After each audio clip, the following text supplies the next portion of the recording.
Thanks for tuning into my new show, Get U.S. Market Ready with Italian Wine People. I'm Steve Raye, author of the book, How to Get U.S. Market Ready. And in my previous podcast, I shared some of the lessons I've learned from 30 years in the wine and spirits business, helping brands enter and grow in the U.S. market.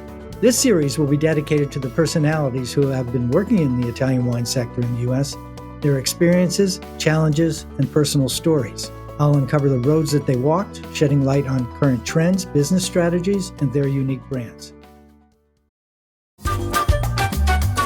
This episode is proudly sponsored by Vivino, the world's largest online wine marketplace. The Vivino app makes it easy to choose wine. Enjoy expert team support, door-to-door delivery, and honest wine reviews to help you choose the perfect wine for every occasion. Vivino. Download the app on Apple or Android and discover an easier way to choose wine. Hi, this is Steve Raye, and welcome to this week's edition of Get U.S. Market Ready with Italian Wine People on the Italian Wine Podcast. My guest this week is an old friend in the industry, somebody who has a great reputation in Italian wine, Nunzio Castaldo, who is head of Panebianco Wines now and also had a very long career building the Italian wine portfolio with Winebow. Nunzio, welcome to the show. Thank you, Steve, and hello to everyone that's listening. Yes, my name is Nunzio Castaldo, and I started in the business about 35 years ago. My career is very, I would say, strange because I only worked with the two companies in these years. One is Winebow, and the other one is Panebianco Wines. I worked for Winebow organization for 32 years almost, and since 2017 or 18 actually, I acquired a small company called Panebianco, now Panebianco Wines. Okay. And tell us a little bit about Panebianco, just kind of an overview of the kinds of wines you handle, the number, the type of business that you do, where you do it, and so forth. Gladly. Panebianco Wines is a small company. It's what they consider a boutique wine company.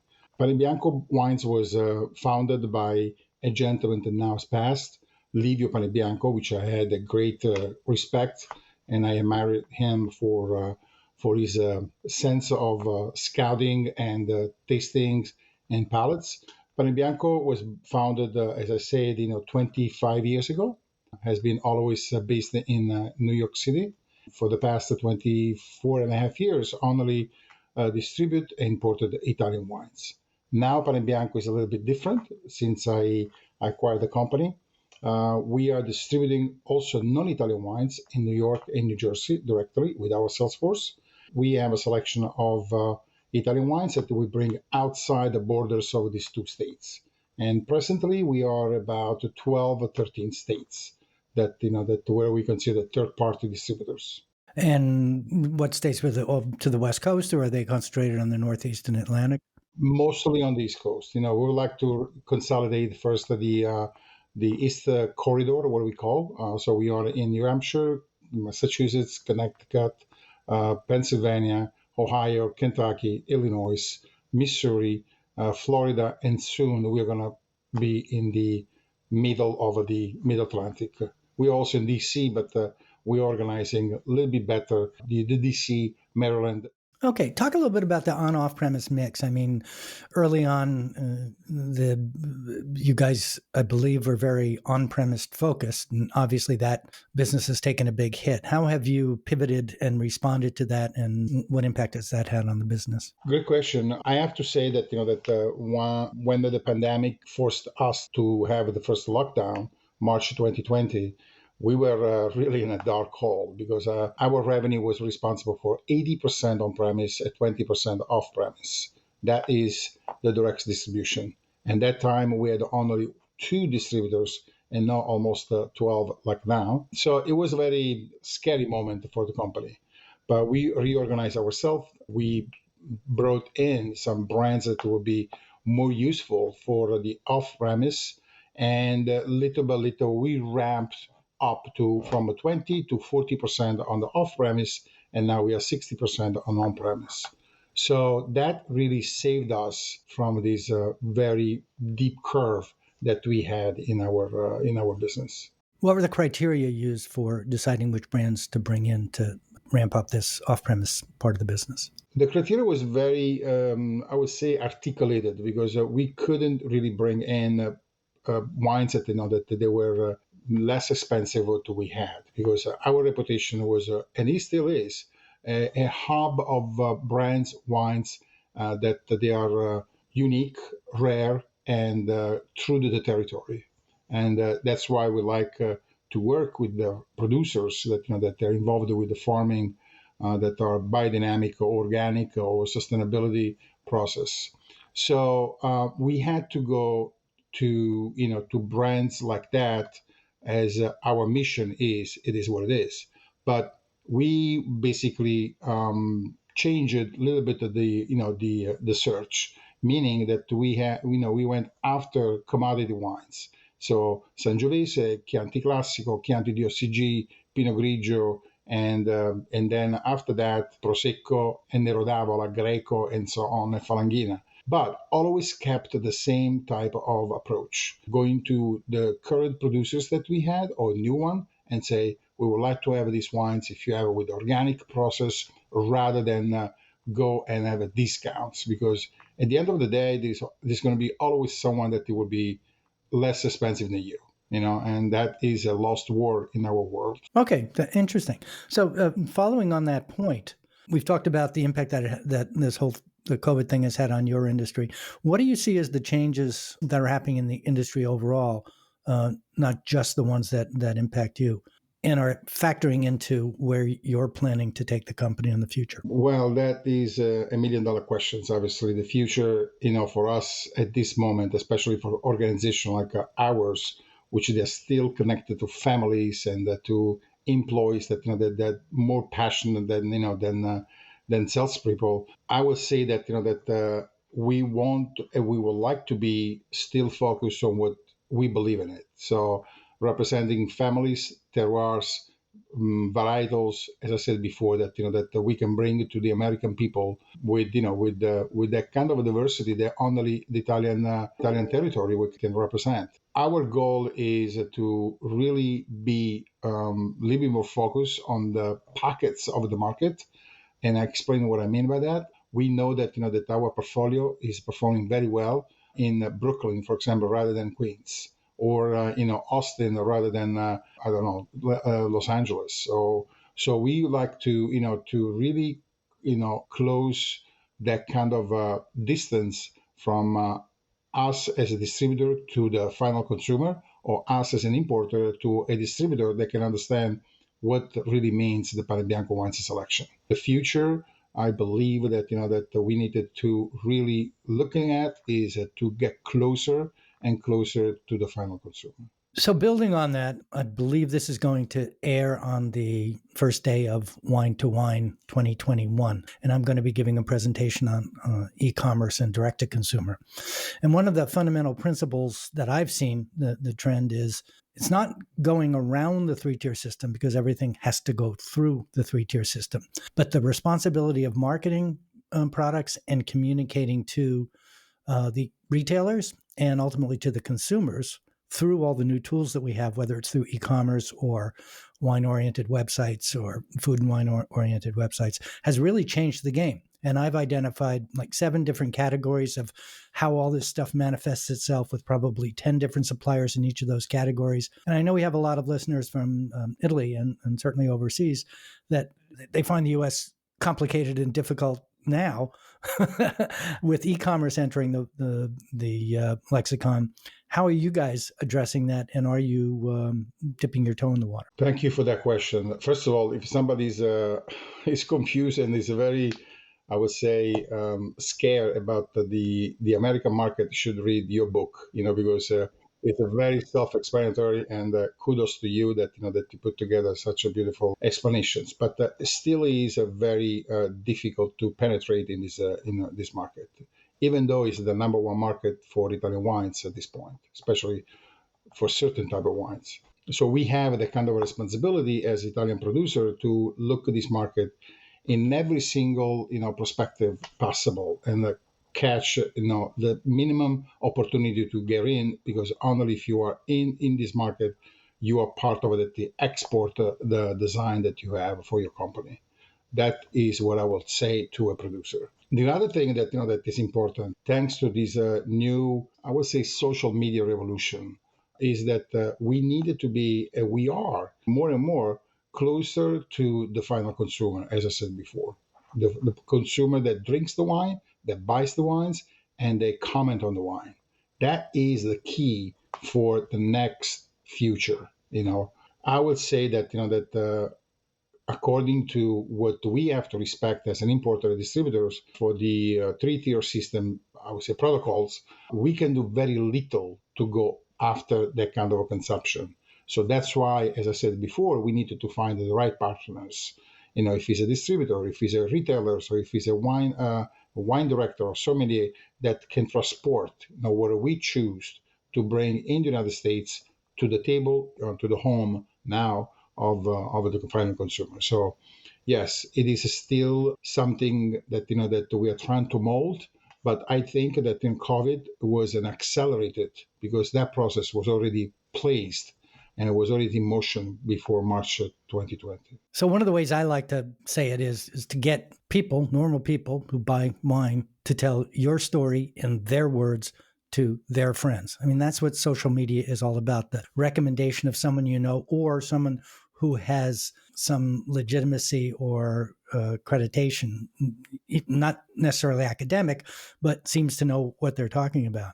There's a million different tools out there to do it, everything from informing them on dedicated sites like Vivino or Wine Searcher or VinePair, as well as the ecom only sites like wine.com, and Paul Mabray is starting on a new one called Pix, which I'm very interested in. But it's really upsetting kind of the way things are going. What kind of reaction do you hear from retailers with this change in responsibility in who to communicate with and how? Well, it's a very interesting question because when you go to, and I said before, pockets of the market, that is the key now. When you go to downtown, for example, you see that that there is a small wine shop that that takes pride of what selects for the shelf for the shelves or for his customers. Those kind of stores, that the hands-on stores, they're still performing well because they have the time, they have the culture, and they have the habits to explain about the wines. The big one, they are organizing with different tools, with Drizzlies, for example, a wine bar, or all those platforms that that allows them to be exposed, to many, many, many ways, and in many locations, and even distance locations. Now, we never really imagined, 3 or 4 years ago, and Steve and I, we can say that very freely, that Uber can ship a bottle of wine to Upper East Side, for example, from a store, especially in the crisis and during the pandemic. Or the restaurants could sell a order of pasta with a bottle of Chianti to go, So things like that, they are changing the concept of how purchasing. Because at the end of the day, the consumer is guided by habits.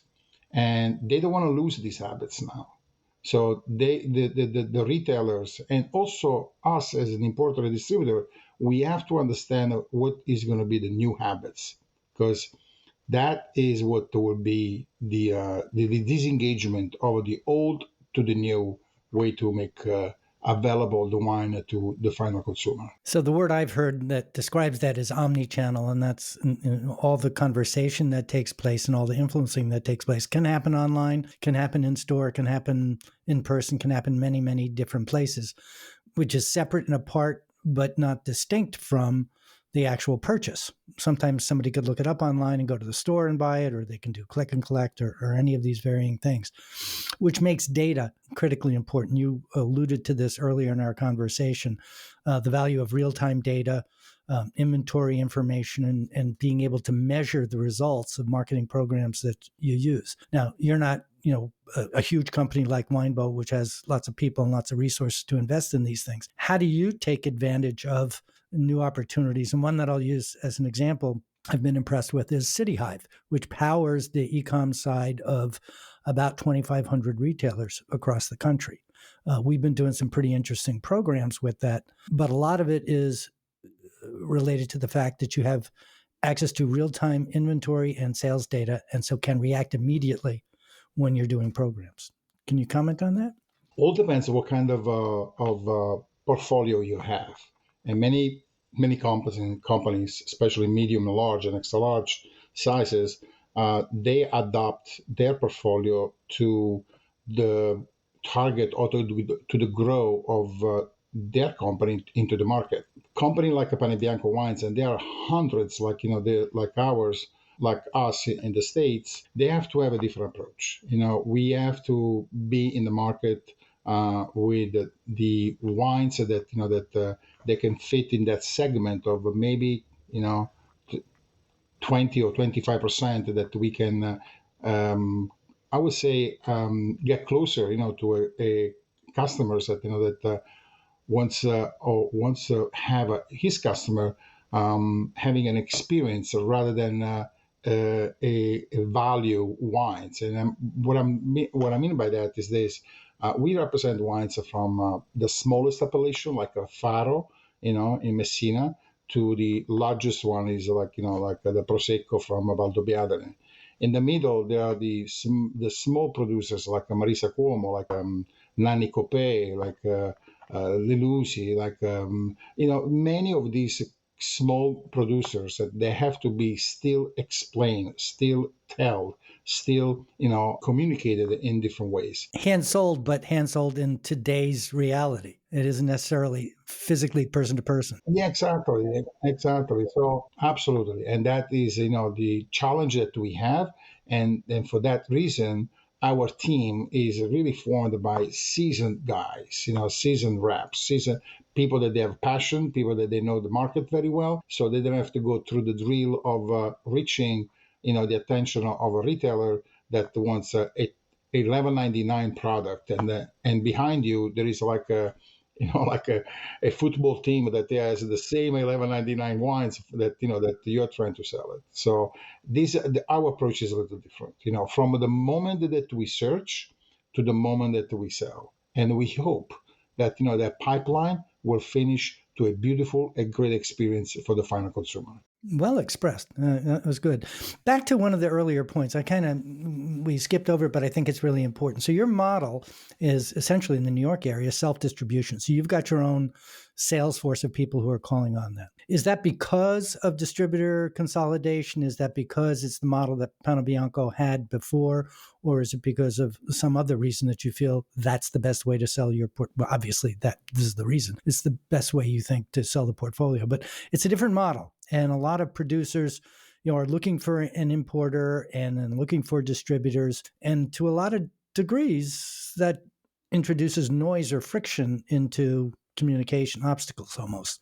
Can you comment on that, about how you're structured? Sure. Speaking about the Italian producers, there are thousands of producers that that they don't have a voice. They don't have a chance to be in the United States markets if they will not be Panebianco Wines importer or distributors. And this can be in Portland, Oregon, on Charleston, or anywhere else, between San Francisco and New York. So we take a very serious, that kind of message, and project and business that we want to bring. We have about 48 producers, and maybe only about 10 of those producers, they reach more than, I would say, like a 50,000 cases productions. So our target, as I said before, is very clear. We would like to have first, we want to study the appellation, then the family. We like to work with the multi-generational people in the company, and varietals, that very difficult to sell, but they are very, I would say, curious from the consumers now than before, like Pallagrello Nero, like I don't know, Casavecchia, or maybe the Catalanesca from Vesuvio, for example. So that's what we are messaging, and it's very difficult, some time to compete with the big guys, obviously, and I was part of that. And you know that quite well. You did it for many years. Maybe I have a little bit of a Trojan horse in that kind of system that I can play with. But I like to really think that that Panebianco Wines is one of the companies that is still needed, for first of all for the producers, but also for the consumers. That once again, I'm going to use a word that is very important, especially nowadays, for the right experience. If they cannot go to Italy, we can bring Italy to them. Do you want to elaborate? I love that concept. If they can't go to Italy, let's bring Italy to them. How do you do that? Well, I believe that nowadays you can be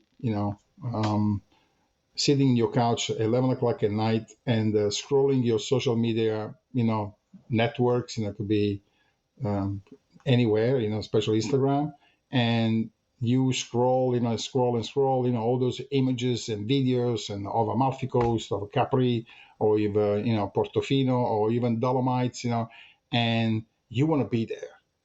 You miss that because, we've been really gauged, for the past 2 years in this horrible situation, and we cannot wait, to spring out, once again. And that is what with wines and food and is a good instrument, a good tools, to use that kind of, or to keep that kind of a link or bridge that kind of a aspiration and desire. So how can you do that? Is the challenge. We don't have the manpower, to obviously to invest in a big, huge social media marketing, plan. But at the end of the day, our world, is still about networking, and little by little, you cramp up, and you have more people that that they like your Marisa Cuomo Furore Bianco, and you built on that. There are more people that they like this Capo di Stato from. Our Loredana Gasparin with a French Bordeaux style from Italy, and you ramp on that. So it's a day by day, bottle by bottle business. That part of it hasn't changed, I want to introduce here an interesting story. I didn't participate in it, but somebody told me the story. They were talking to somebody and they asked them, have you ever been to Italy? And the guy says, why would I want to go to big Italy? I got little Italy right here. So to comment on your point about if we can't bring them to Italy, can we bring Italy to them? That's kind of, they brought it along with them as immigrants, and it's established itself kind of as a, Italian in America, as coming from Southern Italy is very different from Italy as it is now, and certainly Italy as it is in all the various regions. A lot of people who eat, red gravy, you never find that in the North, as you know. So out of all the things that we talked about, we're kind of running tight on time here, so I want to jump to a conclusion of, is there anything, or what is the one thing somebody could take away from this conversation that they could put to use immediately? Not necessarily run this program or do this, but perhaps a philosophy of how to approach sales of Italian wines in America in a post-COVID world and an internet-driven post-COVID world. Well, first of all, I would like to give an advice to the consumers that are listening to us this morning. During COVID, I received during COVID, the pandemic, time. I received many calls. Says, listen, Nunzio, what kind of wine I should taste? What we should do? When we're entertaining us and as a family, blah blah blah. And I advise them in a very simple way. Listen, you want to have a good experience and a good fun time. Just go online. Like I said before, now we have this kind of advancement. Go online and buy 6 bottles different than the others. Spend between $15 to $25, and 3 whites, 3 reds. You cover the bottles, and you open with your friend, and you can find some really cool things, because Italian wines, if all, then brings one thing: diversity and value. You can spend like $15, $20, $25 and really drink for a bottle of wine that you think that is at $50 or $60.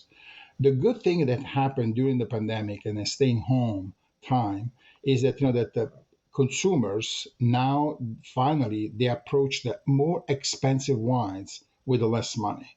And I would like to elaborate on that. The consumers, they went to restaurants to, I don't know, to discover Etna wines or Bulgari wines or even Barolo and Barbaresco for that matter, and they had to spend between $60 to $160 of wine, for a bottle of wine. Now, they find out that they can have the same bottle of wines from $40 to $80. And if you are like with the two or your roommate or with the two couples in an apartment stuck because you cannot get out, you order the food and you order the wines that you drank at the restaurants, pay maybe twice or maybe three times. So that it was a good, I would say, gym training for the wine palates, because now we elevated the quality and the expertise and the pleasure of your palate. And that is what I was referring before, because at the end of the day, human being doesn't want to give up what he likes, if it's bad, good, or worse, and for your health, or for anything. So, and they are looking now to to those kind of wines, and they discovered that if they spend $25, $20 for a bottle of wine, let's say like a Sauvignon Blanc from Alto Adige, they discover a new world with the less money, and that is a good thing for us. Good thing for the producers. Good thing for for the Italian wines in general. Good thing for importers and distributors and so on. And that's what we need to go to the market with: value and experience, and most of all, diversity. You used a critical word, and we hear it all the time with all the conversation that's going on the web is discovery and stories. People want to discover new things to them. Used to be that you could go into a wine and spirits store and ask the guy who may never have been to Italy, but he knows enough to say, well, try this Valangina, which you never would have heard about, much less have encountered before. And we're pretty lucky because we get to go to all these tastings and taste all of these wonderful wines. And I know a lot of people are jealous about that. But there's plenty to discover outside the range of the 300 or 400 varietals you and I might have done. So discovery is kind of I think a big thing. And the more we can reinforce discovery by the positioning of information in places that people already gather. So if they're going for an education on wine, to VinePair, then getting your messaging on VinePair. Same thing with Wine Searcher. And one of the recommendations I make, kind of answering my own question here, is for everybody to make sure your brands are optimized online. And by that, I mean, look at how your brand appears on Vivino, on Wine Searcher, on VinePair, on even liquor.com and all of these others. Do they have the current vintage? Do they have the correct label? Is it high resolution? Does it appear well? Do you have your current scores? All those kinds of things are things that you can impact and change. And there's a different way to do it for each and every one. So I can't go into that. But the point is, you're responsible for how people see your brand. It's not something that you can delegate to the importer. Now, that puts a lot of burden on you guys as the importer to do that. And I see a lot of people pushing it back to the supplier. But at the end of the day, I think it's a mission critical thing. You need to be, it's the equivalent of a floor display in a liquor store, right? If you see it on the web and the picture is squished because the aspect ratio was wrong, no one's going to buy that wine. And if you didn't know that was happening, that's a barrier to sales. I agree with you 100%. And that no, but you're an expert as we are, so in this kind of I would say dynamic that only the United States offers, because we have a very atypical system here, so importers and the distributors, they have to rely on these filters, if it's retailers or wine or restaurants. But at the end of the day, I do believe that Italy has or Italian wines has a great opportunity. We have to always remember that that for every 4 bottles that we drink in the United States, 3 bottles are American wines, and one bottle is from import. And thanks to the Pinot Grigio, Prosecco, and Moscato, out of that bottle, 1/3 is Italian wines. So it's a very difficult that you go to a store or your local retailer and you don't see Italian wines. What I encourage the new consumers is to be a little bit daring. When you find a bottle of like you say, the Falanghina, or can be Nerello Mascalese, or could be a Cannonau, or even a Grignolino, just take that bottle home. Of course, it cannot be like it, but if you like it, you will discover a new world in front of you, a really new world. And if you do, just put the picture on Instagram, and because that is the only way that you can help us as a consumer to bring more and more those wines that that they are so fun to drink. Well, thank you for your comments, Nunzio. This has been a special pleasure to talk to you, and an insight into a side of the business not often recognized as the small guys who really can make a difference in the wine industry in communicating, closer directly to consumers. So I want to thank you for joining me and sharing your time with me, and I look forward to seeing you either in New York or in Italy sometime soon. Absolutely.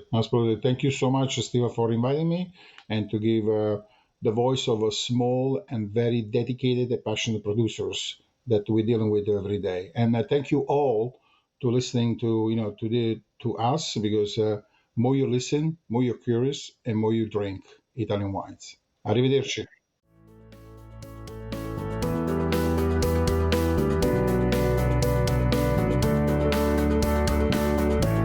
This is Steve Raye. Thanks again for listening on behalf of the Italian Wine Podcast.